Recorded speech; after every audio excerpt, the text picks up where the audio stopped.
एक राजा था। राजा का कोई संतान नहीं था। राजा शनिवार का दिन वो मंदिर जाता है। शनि भगवान का श्रद्धा भक्ति से पूजा करते हैं और हाथ जोड़कर एक संतान के लिए शनि भगवान से प्रार्थना करते हैं। राजा घर आकर सभी को प्रसाद बांटते हैं और रानी को भी देते हैं। रानी उस प्रसाद को ग्रहण कर लेती है। उसी प्रसाद के कारण वो गर्भवती रह जाती है। जब राजा सुनते हैं कि मेरी रानी तो गर्भवती है, राजा का खुशी का ठिकाना नहीं रहा। वो फिर दूसरा शनिवार का मंदिर जाते हैं या शनि देव से प्रार्थना करते हैं कि हे शनि भगवान, आपका तो कृपा निराली है।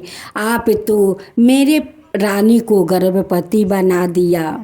आपका कोटि कोटि धन्यवाद करता हूँ हे शनि देव। रानी 9 महीना का बाद एक राजकुमार को जन्म देती है। उन्हें पोषण पालन करती है बड़े श्रद्धा भक्ति से। जब राजकुमार 12 हो जाते हैं तो वो बहुत अहंकारी बन जाते हैं। उसी गांव का सभी किसान गरीब अपना साग सब्जी ले जाकर वो रास्ते में बैठकर बेचता था। सारे साग सब्जी फल वाले आकर पहले शनि देव को प्रणाम करते हैं, तब जाकर अपना साग सब्जी बेचना शुरू करते हैं। जहाँ पर वो लोग साग सब्जी बेच रहे थे वहीं पर एक बट के गाछ था। उसी गाछ के पास शनि भगवान रहते थे। राजा का अहंकारी बेटा वहाँ पर आता है और सभी से वो सपता है या सुलता है। जो दे देता है तो ठीक है और जो नहीं दे पाता है सारे साग सब्जी उलट पलट कर देता है। ऐसे ही अहंकारी वो राजा का बेटा 1 दिन 2 दिन 3 दिन तक उस गरीब किसान को बहुत परेशान करता था। एक दिन की बात है, शनि देव देख रहे थे कि ये कई दिन से एक गरीब लोग का ये बहुत परेशान कर रहा है। तो शनि भगवान सोचे कि क्यों ना इनकी अहंकार मैं तोड़ दूं। शनि भगवान एक बूढ़ा का रूप धारण करते हैं और साग लेकर आकर रास्ते में बैठ जाते हैं। जब अहंकारी राजकुमार उस सभी से सप्ता असूल रहे थे, उस बूढ़ा बाबा से गया असूल करने। जब बूढ़ा बाबा इनकार कर दिया तो उनकी साग उलट पलट कर दिया। तभी शनि भगवान को क्रोध आ गया। उनकी एक हाथ अबस कर दिया, फिर दूसरा पैर भी अबस कर दिया। अब तो राजकुमार वहाँ से नहीं हट सकते हैं और नहीं चल सकते हैं। वो ही रास्ते में पड़े हुए थे। सुबह से शाम हो गया। जब राजकुमार महल लौट कर नहीं गया तो राजा का बहुत चिंता होने लगा कि सुबह से शाम हो गया, अभी तक राजकुमार लौट कर नहीं आया। तब राजा अपना नौकर से कहता है कि देखो तो राजकुमार कहाँ है, अभी तक तो नहीं लौट कर महल में आया। जब राजा का नौकर यहाँ पर आकर देखते हैं तो राजकुमार रास्ते में पड़े हुए मिला। नौकर उठाकर राजकुमार को ले जाता है और राजा से कहते हैं कि हे राजा साहिब, आपका राजकुमार सभी गरीबों को साग सब्जियाँ उलट पलट कर दिया। उसी कारण राजकुमार वहाँ पर रास्ते में पड़े हुए मिले। वहाँ पर जितने साग सब्जी फल वाला थे सब लोग कह रहे थे कि राजकुमार आज कई दिन से हम लोग के परेशान कर रहा है। वो आकर हम लोग के सारे साग सब्जी उलट पलट कर देता है। रोज रोज आकर हम लोग से सप्ता असूली करता है।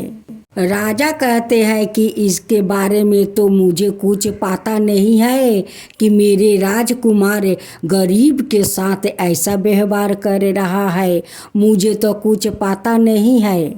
राजा स्वयं वहाँ पर आते हैं और सारे गरीब के हालत देख कर उन सभी से वो क्षमा मांगता है।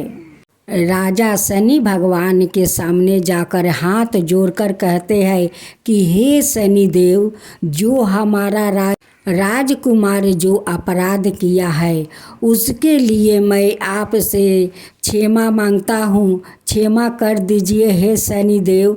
ये जितने गरीब को खोतिर हुआ है वो सभी को मैं खोतिर पूर्ण करूँगा, सभी को नुकसान भरूँगा हे शनि देव। मेरा बेटा को हाथ और पैर ठीक कर दीजिए। राजा अपना राजकुमार को वहाँ पर लेकर आते हैं या कहते हैं कि सभी गरीबों से तुम क्षमा मांगो, शनि भगवान को हाथ जोड़कर क्षमा मांगो। जो तुम अपराध किया है उसके बारे में शनि देव को बोलो और उनसे क्षमा मांगो, वो जरूर शनि देव आपको क्षमा कर देंगे। जितना गरीबों को वो राजकुमार नुकसान किया था उससे 4 गुना राजा उस किसानों को देता है।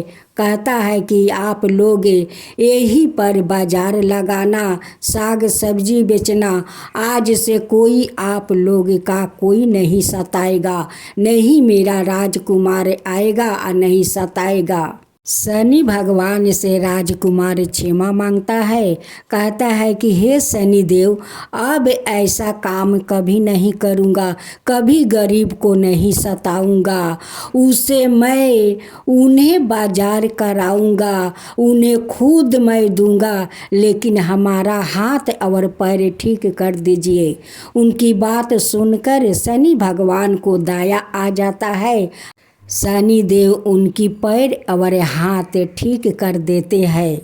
अगर किसी से भूल हो जाता है जान सुनकर या अनजाने में, तो क्षमा मांगने से कोई नीच नहीं होता है, क्योंकि भगवान उन्हें ऊंच पद दे देते हैं, उन्हें माफ़ कर देते हैं।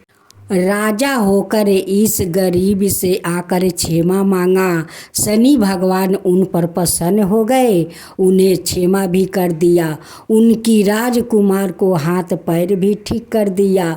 तो क्षमा मांगने से कोई नीच नहीं होता है, उसका तो मान सम्मान ज़्यादा बढ़ जाता है। तो यही है राजा और शनि देव की कहानी। तो आप सुने शनिवार व्रत कथा। आज शनिवार का दिन है, शनि देव की कृपा के लिए है। इस दिन शनि देव की पूजा करने से वो प्रसन्न होते हैं और भक्तों के कष्ट दूर करते हैं।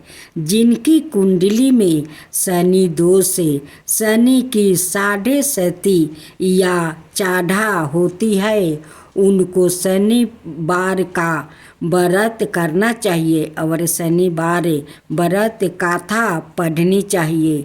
शनि देव की इस गाथा का श्रवण करने से सभी कष्ट दूर हो जाते हैं और शनि देव की कृपा प्राप्ति होती है। आइए जानते हैं शनि देव की इस गाथा के बारे में। एक समय की बात है, सभी ग्रहों में सर्वश्रेष्ठ होने को लेकर विवाद हो गया। वो सभी ग्रह सूर्य, चंद्रमा, मंगल, बुध, गुरु, शुक्र, शनि, राहु और केतु इंद्र देव के पास गए। वो भी निर्णय करने में असमर्थ थे, तो उन्होंने सभी ग्रहों को पृथ्वी पर राजा विक्रमादित्य के पास भेज दिया, क्योंकि वो एक अन्याय प्रिय राजा थे।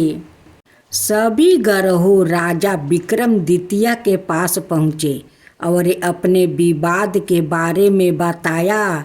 राजा विक्रमादित्य ने सोच विचार के बाद 9 धातु स्वर्ण, रजत, कांसा, पीतल, सीसा, रंगा, जस्ता, अब्रक और लोहे से सिंहासन बनवाया और उनको कर्म से राख दिया। उन्होंने सभी ग्रहों से इस पर बैठने को कहा। साथ ही कहा कि जो सबसे बाद में बैठेगा वो सबसे छोटा ग्रह होगा। लोहे का सिंहासन सबसे अंत में था, जिस वजह से शनिदेव सबसे अंत में बैठे। इस वजह से वो नाराज हो गए। उन्होंने राजा विक्रमादित्य से कहा कि तुमने जानबूझकर ऐसा किया है। तुम जानते नहीं हो कि जब शनि की दशा आती है तो वो 2.5 से 7 साल तक होती है। शनि की दशा आने से बड़े व्यक्तित्व का विनाश हो जाता है। शनि की 6.5 आई तो राम को वनवास हुआ और रावण पर शनि की महादशा आई तो उसका सर्वनाश हो गया। अब तुम सावधान रहना। कुछ समय बाद राजा विक्रमादित्य पर शनि की महादशा शुरू हो गई। तब शनिदेव घोड़ा का व्यापारी बनकर उनके राज्य में आया। राजा विक्रमादित्य को पता चला कि एक सौदागर अच्छे घोड़े लेकर आया है, तो उन्होंने उनको खरीदने का आदेश दिया। एक दिन राजा विक्रमादित्य उनमें से एक घोड़ा पर बैठे तो वो उनको लेकर जंगल में भाग गया और गायब हो गया।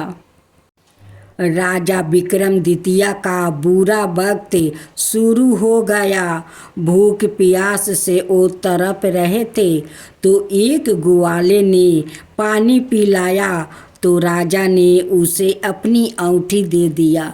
फिर नगर के ओर चल दिया। एक सेठ के यहाँ पानी पिया। अपना नाम उज्जैन का बीका बताया। सेठ बीका को लेकर घर गया। वहाँ उसने देखा कि एक खूंटी पर हार टांगा है और खूंटी उसे निगल रही है। देखते ही देखते हार गायब हो गया। हार चुराने के आरोप में सेठ ने बीका को कोतवाल से पकड़वा दिया।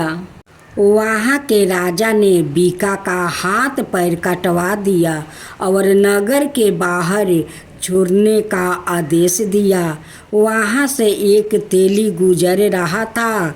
बीका को देखकर उस पर दया आई। उसने उसे बैलगाड़ी में बैठाकर आगे चल दिया। उस समय शनि की महादशा समाप्त हो गई थी। बीका बरस ऋतु में मल्हार गा रहा था। उस राज्य की राजकुमारी मनभावनी ने उसकी आवाज़ सुनी तो उसे ही विवाह करने की जिद पर बैठ गई। हार कर राजा ने बेटी की विवाह बीका से कर दिया। एक रात शनिदेव ने बीका को सपने में दर्शन दिया और कहा कि तुमने मुझे छोटा कहने का परिणाम देख लिया है। तब राजा विक्रमादित्य ने शनिदेव से क्षमा मांगी और कहा कि उनके जैसा दुख किसी को ना दे।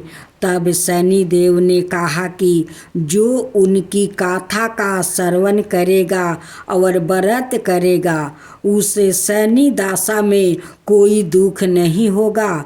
शनिदेव ने राजा विक्रमादित्य के हाथ और पैर वापस कर दिया।